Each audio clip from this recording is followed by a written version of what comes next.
Hey everyone, this is JCRP and welcome to Kalaka.in. Yes, I've changed the name to Kalaka.in from Media Milan, but that's a different video. I will post it later. Right now I have this product in front of me. It's a small laser engraver that was sent to me by GearBest. Now they sent this product to me for free, but they did not pay me anything, so this review is going to be unbiased. They actually gave me a list of products that I can review from. I chose this particular one and I'll show you why it is so special. Let's open the box and see what's inside. There's a good user manual and I see things in English. Some really good packaging. I love how this material has come in. Let me pull out the actual unit, and I think this is how it is placed. Before I explain about it, let's see what else is there. This is a really nice cable. I think it's a micro USB to a USB. Some sample materials, some plywood, cardboard, and I think this is the power unit. And we have a problem. This is India and we don't use this kind of a socket, so I have to find some way for it. There's a piece of green acrylic. I think this is to protect our eyes from the laser.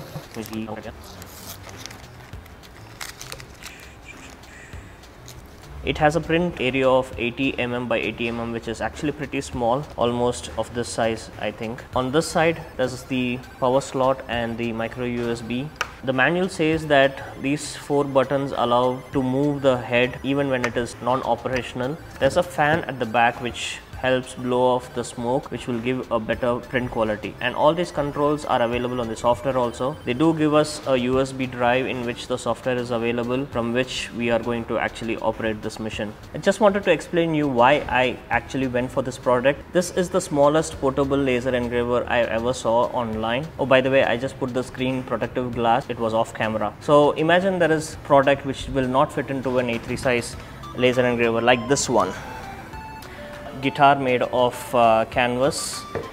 As you can see, it's not a flat surface and it will not fit into a A3 size or a big laser engraver unless you have the real industrial ones. So this one can just sit on top of it and it can start laser engraving.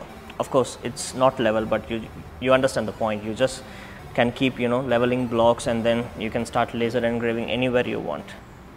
Let's go ahead and review the product. I've been printing on a lot of materials. First, let's go ahead and see what are the materials that I've tested in this past couple of days. This was the first print that I ever did on this laser machine. As you can see, the lines are very defined. It's really beautiful, and if I run my hand across, I can actually feel the depth of the laser print. Loved it, but because this was the first print, I didn't know how to place the workpiece under the laser, so I had to stop it before it ends. The second material that I tried was this, the same MDF, but on this side I applied a coat of epoxy to see how the laser performs on an epoxy. And this is a 5-minute one. It has a glossy surface. If I deflect like this, I think you can see that it has etched a little bit on the epoxy also. But just see how beautiful these letters have come. These are like really small, around 3 mm or 2 mm max, but the precision of the machine is amazing. Even across this diamond there's a small thin line and it has come beautifully pronounced. There's one thing that I have to mention again and again. I love the detailing of this machine. Now to this material, this is a styrofoam. It's a high density styrofoam. It's not the usual one that comes in packaging. It's a little harder.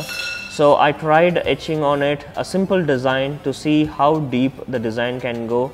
This was done with 100% laser and 100% depth, which in this case is the feed rate. So it performed slowly, but then it gave me a very nice depth. This is a very hard material. It's HIPS. This is a kind of plastic. I tried etching on it. Usually if I use another proper laser, a high powered laser, these designs will come in the black color, but right now it's in this beautiful brown color, and I kind of tried to give a different design to this circle out there with thick lines and thin lines, and then there's a small gap between this thick and the thin line, and finally rubber. This is butyl rubber. It's a impact resistant rubber. I tried to make a rubber stamp out of it, and that's why you can see the logo is in reverse. This was one of the longest prints that it took. It took about 6 hours to get this done. All in all, amazing. So let's quickly go ahead on the pros and cons of this machine. First, the machine is very small and the build quality is amazing. Not every day you will come across a big material that you need a bigger machine for. So this actually serves all those areas. It's damn cheap. For me in India, it just cost me 5,000 bucks, which is really cheap for such a precision work. Usually the software of these Chinese products are difficult to use, but this software was really easy to use. The manual really served the purpose to understand the software, and I can quickly go ahead in just less than 15 minutes. I think the Chinese are listening to our YouTube videos and upgrading on their software quality. The last point that I have to take time and mention is the accuracy of the product. It's really intricate, and I can go on the smallest of the smallest fonts. Now for the cons of the product, there are just two cons. One, it is very slow. If you want to get a really good image, and if you set the laser to 100% and the depth as 100%, then it takes a lot of time. The second disadvantage is not in the product but is in the software. If you want to create outlines, then you have to send an image which is an outline, but still the laser is going to scan the image rather than running as a one continuous outline. Maybe I should try this with the other LSCAM software that comes with the bigger printer, and then I would know if this can perform that action. But for now, these are the only two disadvantages of this product. But I think we can shove all the negatives back, because I'm so impressed by the quality of the product, form factor of the product, and how cost effective is this. So that's my review of this product. Remember, this is an unpaid review and these are my honest opinions. Gearbest just send me this product so that I can tell you what I feel about this product. If you want this product, then there are coupon codes available in the description. Please do use them. It helps me a lot if you use those links. If you like such videos, then please subscribe to this channel. Until next time, happy learning.